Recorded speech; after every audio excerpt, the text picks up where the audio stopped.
Hey, this is my first tutorial for Logic Pro X. Okay, hope you guys can see it alright.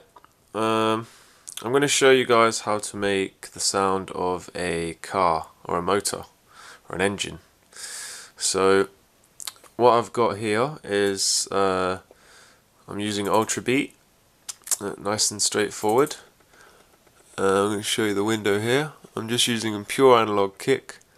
And I've put the length there, the length of the capturing moment to just 1 bar, and then I've just chosen kick B because it's a nice subby kick on this particular kit.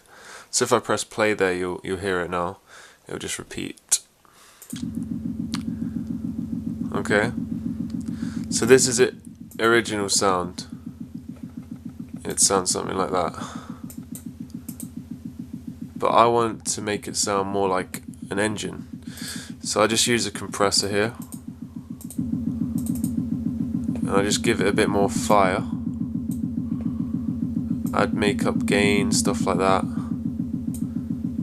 Lower the attack.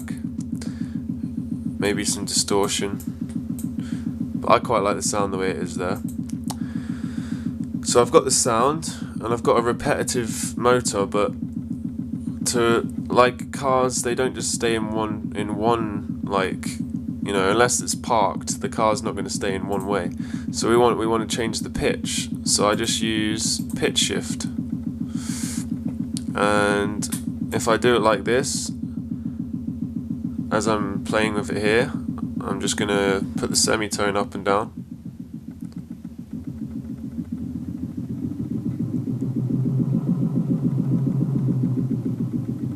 And now you kind of get a car revving up.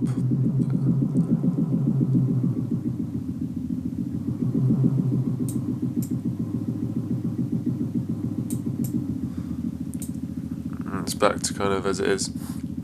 So also we want to be able to speed up the speed. So this is quite easy really. You can do this with a tempo curve. So I'm going to teach you how to do that. I'll just turn that off for a second. So you want to change the speed. Any tempo operation in Logic, you want to go to Edit Tempo. I go to Show Tempo List, and then I click the plus button here, and then I'm going to say, because this is bar 2, but I want it to change at bar. Maybe I've got 1, 2, 3. I've got 4.5 bars there about. So maybe after 2 bars at bar 4. So I just double click that. It's 106 the tempo. But then I want to change it to 130 at bar 4. Oops, sorry. Bar 4 there. 130. And then maybe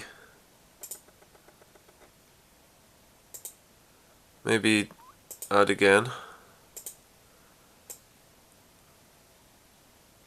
at bar 5. We change it to 150. So hope you guys can see that there.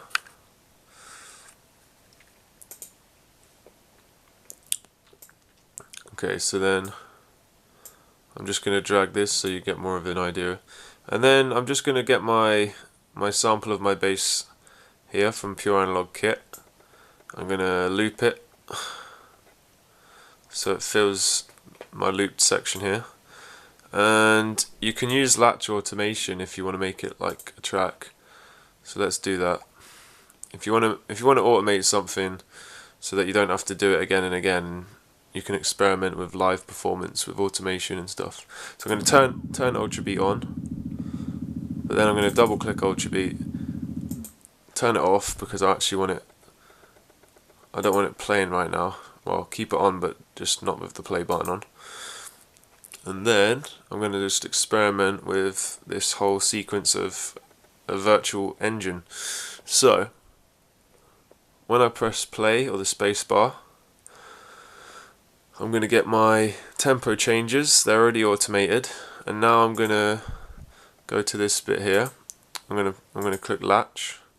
So now my changes now are going to be locked in as well. So I've got the tempo locked in, and now I'm going to lock in some semitones, pitch changes. There's a combination of that will make quite a good engine sound. So here we go.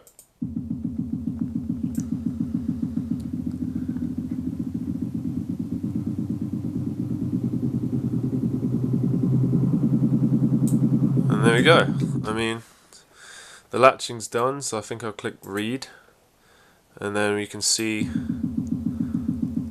hopefully, yeah, it plays out as I've just made it. And that's a basic way to get an engine sound in 5 minutes.